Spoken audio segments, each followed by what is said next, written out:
நல்லா நல்லா கை தட்டுவோம். ஏன்னா நான் தான் சொன்னேனே, பேச்சாளர்கள் எல்லாருமே விருப்பப்பட்டு வந்து பேசுகிற பேச்சாளர்கள். நான் தீர்ப்பு சொல்லணும். என்னுடைய தீர்ப்பு என்பது ஒரு நிமிஷம்தான், அதுக்கு மேலே நான் சொல்ல மாட்டேன். ராஜ் டிவியில் நான் அகட விடத்தில் நடுவராக இருக்கிறேன்னா அதுக்கு மெயின் காரணமே என்னென்னா, எனக்கு முன்னாடி 9 வருஷம் பேராசிரியர் அப்துல் காதர் நடுவராக இருந்தார். அதுக்கு பிறகு இப்போ 15 வருஷம் நான் இருக்கிறேன். எனக்கு போட்ட ஒரே கண்டிஷன் என்னென்னா, எங்கள் ஐயா அப்துல் காதர் தீர்ப்பு சொல்லணும்னா 1.5 மணி நேரம் எடுத்துப்பார். கேமராவில் பேட்டரியே சரியாக போயிடும். அதனால் ராஜ் டிவியில் என்கிட்ட சொன்னது 3 நிமிஷத்துக்குள்ளார தீர்ப்பு சொன்னால் தான் நீ நடுவர். நாங்கள் இன்னைய வரைக்கும் 2.5 நிமிஷத்தில் தீர்ப்பு சொல்லிகிட்டு இருக்கேன். அதனால தான் அது ஓடிட்டு. நீங்கள்லாம் என்ன உங்கள்கிட்ட கேட்டு தான் நான் பட்டிமன்றத்தை தொடங்கினேன். வயல்வெளி காலமாக வாட்ஸ்அப் காலமானு உங்கள்கிட்ட கேட்டேன்ல, நீங்கள் வயல்வெளின்னு சொன்ன பிறகு தானே தொடங்கினேன். இப்போ உங்களையெல்லாம் கூப்பிட்டு கேட்கணும் நான் எதுக்கு தீர்ப்பு சொல்கிறதுன்னு. ஆனால் எல்லாரையும் கூப்பிட்டோம்னா சிக்கல், ஆளாளுக்கு ஒன்று சொல்லுவீங்க. அதனால் உங்கள் சார்பாக ஒரே ஒருத்தர் ஒரே ஒரு நிமிஷம் என்னத்துக்கு தீர்ப்பு சொல்லான்னு உதவ போகிறார் என் அருமை நண்பர் கண்ணதாசன். ஒரே நிமிஷம் வாங்க. நடுவர் உள்ளிட்ட அனைவருக்கும் வணக்கம். கவிச்சுடர் விரல் பட்டால் காகித பூவும் வணக்கும். முக்கால தமிழ் வரலாறு புகழ் இல்லாமலாயிருக்கும். வரும் சந்ததியும் நினைக்கும் உமது புகழ் நாளும் நிலைக்கும். அது உலகம் வாழும் வரைக்கும். நீர் இருந்தால் பயிர் செழிக்கும், நீர் இருந்தால் பயிர் செழிக்கும். கவிச்சுடரே நீர் இருப்பதால் செம்மொழி சிறக்கும். வாழ்க வல்லாண்டு தமிழ் பணியால் செம்மொழி சிறக்கட்டும் பல கோடி 100 ஆண்டு என்று கூறி இன்னைக்கு எல்லாருமே படிக்கக்கூடிய வாய்ப்பானது கிடைக்கிறது இந்த வாட்ஸ்அப் காலத்தில் தான். ஆனால் என்ன ஒரு பிரச்சனைன்னு கேட்டிங்கன்னா, கேடில் விழுச்செல்வம் கல்வி ஒருவருக்குன்னு சொன்னாரே நம்முடைய திருவள்ளுவர். அந்த கேடில் விழுச்செல்வத்தை ஒருவர் முழுமையாக பெற வேண்டும் என்று சொன்னால் தன் வீட்டில் உள்ள அனைத்து செல்வங்களையும் விற்றால்தான் அந்த செல்வத்தையை பெறக்கூடிய நிலைமை என்று இருக்கிறது. அதனால வயல்வெளி காலத்தில் அந்த பிரச்சனை இல்லை. இன்னொன்று பார்த்தீங்கன்னு கேட்டிங்கன்னா, நிறைய அவங்க சொன்னாங்க மருத்துவ வசதி வந்திருக்குதுன்னு சொல்கிறாங்க. அதை நம்ம இல்லைன்னு மறுப்பதுக்கு இல்லை. அன்றைக்கெல்லாம் பார்த்தீங்கன்னா பாட்டி வீட்டில் குழந்தை பிறந்தார்கள், பாட்டி வீட்டுக்கு அடிக்கடி சென்று வந்தார்கள். இன்று குழந்தைகள் மருத்துவமனைகளை பிறக்கிறார்கள், அடிக்கடி மருத்துவமனைக்கு சென்று வருகிறார்கள் நடுவர்களே. அடுத்து இன்னொன்று பார்த்தீங்கன்னு கேட்டிங்கன்னா, அன்றைக்கெல்லாம் பொருட்களை பயன்படுத்தினார்கள், உறவுகளை நேசித்தார்கள். ஆனால் இன்றைய வாட்ஸ்அப் காலத்திலே பொருட்களை நேசிக்கிறார்கள், உறவுகளை பயன்படுத்தி கொண்டிருக்கிறார்கள். அதுதான் எங்களுடையது.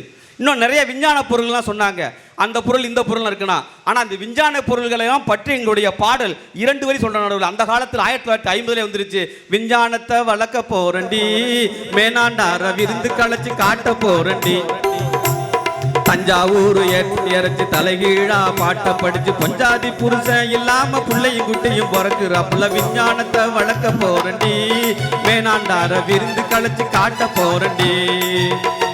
வீட்டுக்கு என்ன செய்ய போறீங்க அதையும் நீங்க விவரமாக விளக்கி கூறுங்க. வீட்டுக்கா என்ன வேணும் கேட்டுக்கோ, நெல்லு குத்த மாவரைக்க நீரரைக்க மிஷினு, அள்ளும் பகலும் ஆக்கி இறக்க அதுக்கு ஒரு மிஷினு. கொல்லப்புறத்துல குழா வைக்கணும், குளிர் மிஷினு கூட வைக்கணும், பள்ளிக்கூடத்துக்கு பசங்க போனா படிக்க கருவி பண்ணிய வைக்கணும். முடிஞ்சுதான் ஒண்ணு மறந்துட்டேன், அட என்ன அது, பட்டனை தட்டி விட்டா 2 தட்டில இட்லியும் காபி நம்ம பக்கத்தில் வந்துடணும். அட கட்டிலுக்கு மேலே ஃபேனு காத்த சுத்தணும், காலங்காட்டு கருவியும் வேணும். அட விஞ்ஞானத்தை வளர்க்க போறண்டி, வேணாண்டார விருந்து களைச்சு காட்ட போறண்டி. இப்படி அந்த அறிவிய காலத்தில் சொன்னாங்க. இப்படி நிறைவு செய்ய நடுவர்களை. அதாவது அன்றைக்கெல்லாம் பார்த்தீங்கன்னா தோட்டங்களை வளர்த்தார்கள். ஆனால் இந்த தோட்டங்களை எல்லாம் இன்று வீட்டிலே பார்த்தீங்கன்னா ஒரு தொட்டியில் வளர்த்து கொண்டு ரசிக்கிறார்கள். அன்று குளத்திலே மீன் பிடித்தார்கள், இன்று குட்டையிலே குடுவையிலே மீன் வைத்து ரசிக்கின்றார்கள். அன்றைக்கெல்லாம் வளமான காற்றை பார்த்து ரசித்தார்கள். அந்த வளமான காற்றை எல்லாம் மொபைலில் வால்பேப்பரில் வச்சு ரசித்துக் கொண்டிருக்கிறார்கள். இந்த காலம் மாறி போயிடுச்சுனார்களே. இப்போ பார்த்தீங்கன்னா மலையும் மலை சார்ந்த பகுதியும் குறிஞ்சியாக இருந்ததெல்லாம் இன்று குவாரியாக மாறிவிட்டது. காடு சேர்ந்த பகுதியில் முல்லையாக இருந்ததெல்லாம் இன்று தொழிற்சாலையாக மாறிவிட்டது. வயலும் சார்ந்த இடமெல்லாம் மருதம் என்று சொன்னோம், இன்றைக்கெல்லாம் அது பிளாட்டாக மாறிவிட்டது. கடல் சார்ந்த பகுதி நெய்தலாக இருந்ததெல்லாம் இன்று அமில கழிவுகளாக மாறிவிட்டது. மணல் சார்ந்த பகுதியும் பாலையாக இருந்ததெல்லாம் இன்று லாரிகள் ஓடிக்கொண்டிருக்கிறது. இப்படி எந்த வகையில் பார்த்தாலும் இன்றைக்கு வாட்ஸ்அப் காலமானது அவர்களுக்கு வசதிகளை கொடுத்திருக்கலாம். ஆனால் வயல்வெளி காலம்தான் மனிதனுக்கு மகிழ்ச்சியை எடுத்து தந்திருக்கிறது என்று கூறி தந்த வாய்ப்புக்கு நன்றி பாராட்டி விடைபெறுகிறேன். நன்றி, வணக்கம். வயல்வெளி காலமாக வாட்ஸ்அப் காலமானு பெரிய பிரச்சனை போயிட்டுருக்கு. நீலவேணி சொன்ன மாதிரி என்னதான் பிரச்சனை இல்லையா? பட்டிமன்றத்துக்கு தீர்ப்பு சொல்லணும்னா பட்டிமன்றத்துக்கு முன்னாடி கொடுக்குற வார்த்தை தான் முக்கியம். என்றும் வாழ்வில் மகிழ்ச்சி தருவது எது? இந்த என்றும் வாழ்வில் மகிழ்ச்சி தருவதுங்கிற வார்த்தையை கொடுத்தோம்னா, மகிழ்ச்சி என்பது வேறு, இன்பம் என்பது வேறு. மகிழ்ச்சி என்பது மனம் நிறைய வேண்டும், இன்பம் என்பது உடலுக்கு மட்டுமே உள்ளது. இந்த ரெண்டுத்த இன்பத்தை தருவது வாட்ஸ்அப் காலம், மகிழ்ச்சியை தந்தது வயல்வெளி காலம். இப்படி தான் சொன்னாங்க. ஒரே ஒரு செய்தி சொல்லுகிறேன். வாட்ஸ்அப் காலத்தில் எல்லாமே தவறாக இருக்கிறது என்று நினைக்க முடியாது. என் தங்கை சத்யா சொன்னதைப் போல, நீலவேணி சொன்னதைப் போல தொழில்நுட்ப வசதிகளே பல உயிர்கள் காப்பாற்றப்படுகிறது, இல்லைன்னு சொல்ல முடியாது. சினிமாவும் அப்படி தான். அந்த காலத்தில் எடுத்த சினிமாலாம் வேறு மாதிரி. அந்த மகாகவி காளிதாஸ் தான் முதல் திரைப்படம் 1931 அக்டோபர் மாதம் 30 முதலில் தமிழில் படம் வெளிவந்துச்சு. அன்னைக்கு தொடங்கி இன்றைக்கி வரைக்கும் சினிமா வேறு மாதிரி இல்லை. ஆனால் வெவ்வேறு விதமான சூழ்நிலை இருக்குது. தம்பி கிருஷ்ணசாமி பாடுகிற பொழுதும், பாஸ்கரனை பாடுற பொழுதும், நம்ம கண்ணதாசன் பாடுறப்பையும், கோபால் பாடினப்பையும் என்ன தோணுச்சுன்னா, இப்படியெல்லாம் பாட்டு இருந்துச்சான்னு. சார், ஒரு மேடையில் பாடுகிற பொழுது கூட பண்பாட்டோடு பாடுகிற பாட்டு இருக்குது. எங்கள் அண்ணன் பிரபு அவர்கள் ஒரு பாட்டு எடுத்து பாடினார். அதில் வார்த்தை ஜாலம் இருந்துச்சு. ஓ உச்சி என்று தொடங்கின பாடலை நான் அந்த பாட்டெல்லாம் மேடையில் பாடுறதே இல்லை. ஒரு பொம்பளை புள்ள ரயில்வே ஸ்டேஷனில் நின்றுட்டு ஒரு பாட்டு பாடுது. இந்த காலத்தில் வாட்ஸ்அப் காலத்தில் ரயில்வே ஸ்டேஷனில் நின்றுட்டு ஒரு பாட்டு பாடுது. கேட்டால் காது நாரவசமாக போகுது. கையை வச்சுக்கிட்டு என்ன செஞ்சேன்னு கேட்குது. இதை விட கொடுமை என்னன்னா, ஆபாசம் நிறைந்த பாடல்கள் அந்த காலத்தில் இல்லையான்னு கேட்கலாம். அந்த காலத்தில் இருந்துச்சு சார். டப்பாங்குத்து பாட்டு இல்லாமலாம் இருந்துச்சு. அதில் ஒரு தத்துவத்தை வச்சான். சிவாஜி கணேசன் நடித்த படம் பட்டிக்காடா பட்டணமா. அந்த படத்தில் ஒரு டப்பாங்குத்து பாட்டு இன்னைய வரைக்கும். அதில் சொல்லுவான், என்ன தத்துவம் தெரியுமா? தெய்வான சக்கலத்தை பள்ளிக்கூடத்தி நம்ம கதையில இருக்குதடி.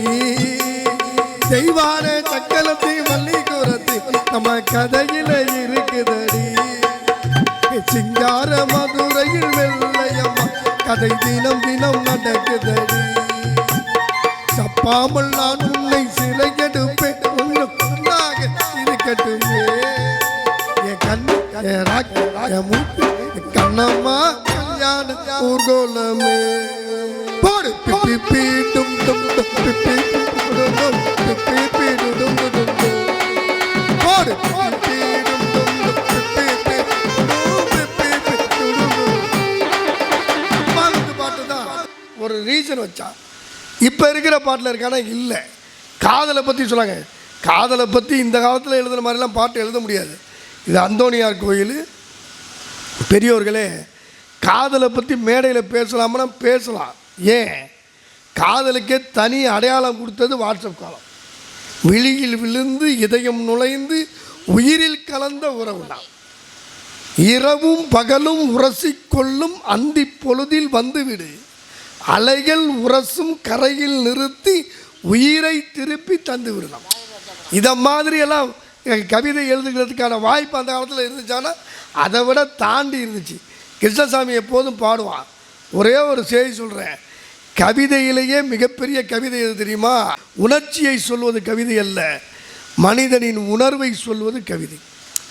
ஒருத்தியை காதலிச்சுட்டான், காதலிச்சவன் வரப்போகிறதில்ல. ஆனாலும் அந்த காதல் எப்படி புனிதமானதுன்னு சொன்னால் தெரியுமா?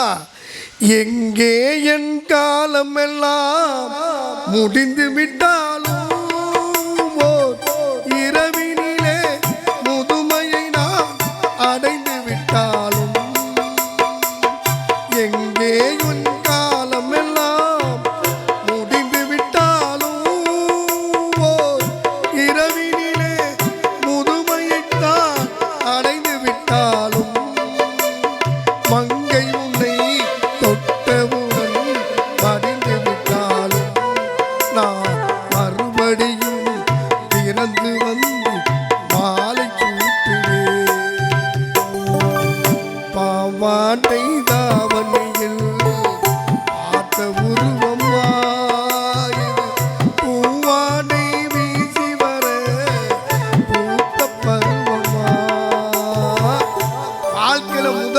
நம்மளால் மறக்க முடியாது.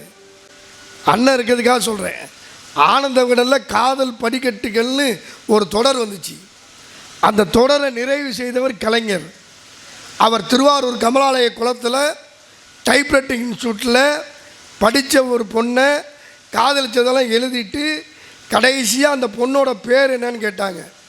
3 எழுத்தில் தொடங்கும் என்று முடித்து வச்சார்.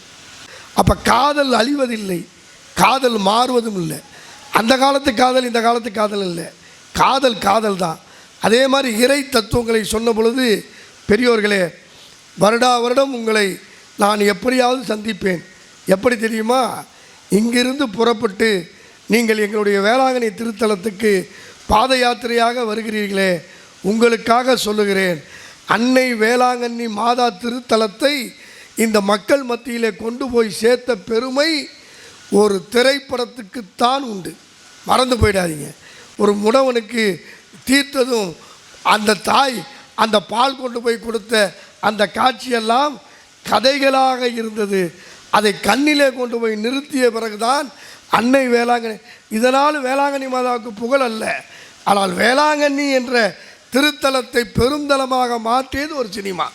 இந்து மதத்தில் பல திருக்கோயில்களை நீங்கள் சொல்லப்போனால் 6 படை வீட்டிலேயே இல்லாத ஒரு வீடு மருதமலை. ஆனால் மருதமலையை பற்றி தேவர் படம் எடுத்த பிறகுதான் மருதமலை மிகப்பெரிய இடமாக மாறுச்சு. இப்படி பக்தியில், பண்பாட்டில், கலாச்சாரத்தில் அன்றைக்கு இருக்கிற பல செய்திகள் இன்றைக்கு நடைமுறையில் இல்லை என்கிற வருத்தம் இருக்கிறது. வரவேண்டும் என்கிற நம்பிக்கை இருக்கிறது. வயல்வெளி காலம் என்பது இருண்ட காலம் அல்ல, ஆனால் வாட்ஸ்அப் காலம் இருண்ட காலமாக மாறிக்கொண்டிருக்கிறது. இல்லாத பொய்யை உண்மையாக கொண்டு போய் மக்கள் மத்தியிலே செலுத்துகிற மாபெரும் போலி ஆயுதம் இந்த வாட்ஸ்அப், இந்த இன்டர்நெட். இது அமெரிக்காவில் எவனும் பொய்யை பரப்புவதற்கு இந்த இன்டர்நெட்டை பயன்படுத்துவதில்லை, ஜப்பானில் பயன்படுத்துவதில்லை. ஆனால் காலையில் எழுந்து ராத்திரி வரை கையில் வைத்திருக்கிற இந்த செல்பேசியில் 5G என்கிற 5ஆம் தலைமுறை வந்தாலும் நம்மை கொண்டு போய் வேறு ஒரு இடத்தில் திணிக்கிற மரபு மாற்றம், கலாச்சார குலைவு, பண்பாட்டு சீரழிவு, இதை இந்த வாட்ஸ்அப் காலம் அனுபவித்து கொண்டிருக்கிறது என்ற காலத்திற்காக தான் நீதிக்காக, சமூகத்திற்காக, சமுதாயத்திற்காக சொன்ன செய்திகள் வயல்வெளி காலத்தில் நிறைந்த செய்திகள் வாட்ஸ்அப் காலத்தில் போலித்தனமும் பொய்யும் புரட்டும் போனதினால் நாம் அத்துணை பேரும் துன்பப்படுகிறோம் என்கிற உண்மையை ஒத்துக்கொள்ள வேண்டும். எங்கள் தவத்திரு குன்றக்குடி அடிகளார் சொல்லுவார், நோய் இருக்கிறது என்று தெரிந்தால்தான் அதற்கான மருந்தை கண்டுபிடிக்க முடியும். குறைந்தபட்சம் எங்கே தம்பி கோபால் சொன்னதைப் போல வீட்டிலே இருக்கிற முதியவர்களை மதித்து அவர்களுக்கு இலை போட்டு சோறு பொருங்கள், உங்கள் வாழ்க்கை செழிக்கும். வாட்ஸ்அப்பிலே, ஃபேஸ்புக்கிலே எங்கோ இருப்பவனுக்கு குட் மார்னிங் அனுப்புவது பெரிதல்ல. உன் வீட்டில் குடிசையில் இருக்கிற ஒரு உயிருக்கு உணவு கொடுத்து பார், அது செழிப்பாக இருக்கும் என்கிற மருத்துவ செய்தியை மருந்தாக இருந்தால் கசக்கத்தான் செய்யும். அதிகம் பயன்படுத்துவதினால் அது ஆயுதமாகிவிடாது. அதிகம் பயன்படுத்துவதினால் அதுவே நமது வாழ்க்கை முறையாகிவிடாது என்பதினால் வாழ்வில் என்றும் மகிழ்ச்சி தருவது வாட்ஸ்அப் காலத்தை விட வயல்வெளி காலம்தான் என்கிற என்னுடைய பணிவார்ந்த தீர்ப்பை உங்கள் மத்தியிலே சொல்லி இந்த அற்புதமான வாய்ப்பினை வழங்கிய இந்த ஊர் நாட்டாமை பெருமக்கள், பெரியோர்கள், குறிப்பாக தம்பி எட்வின் உள்ளிட்ட அத்துணை பெரியோர்களுக்கும் அண்ணனின் பிறந்த நாளை இதே இணையத்தில் யாரும் வந்து பேச முடியாத பொழுது கொரோனா காலத்தில் மணி விழாவை இணையத்தில் நடத்தி இந்த உலகமே பேச வைத்த ஒரு எளிய தொண்டன் இந்த நாகை நாகராஜன் இந்த பிறந்த நாளில் நேரில் வந்து பேசுவதற்கு வாய்ப்பளித்த இந்த மண்ணுக்கும் மனிதர்களுக்கும் மக்களுக்கும் என்னுடைய பணிவார்ந்த நன்றியை தெரிவித்து நிறைவாக, இறுதியாக, கடைசியாக ஒன்றே ஒன்றை சொல்லிக் கொள்கிறேன். போயிட்டு வரேன்.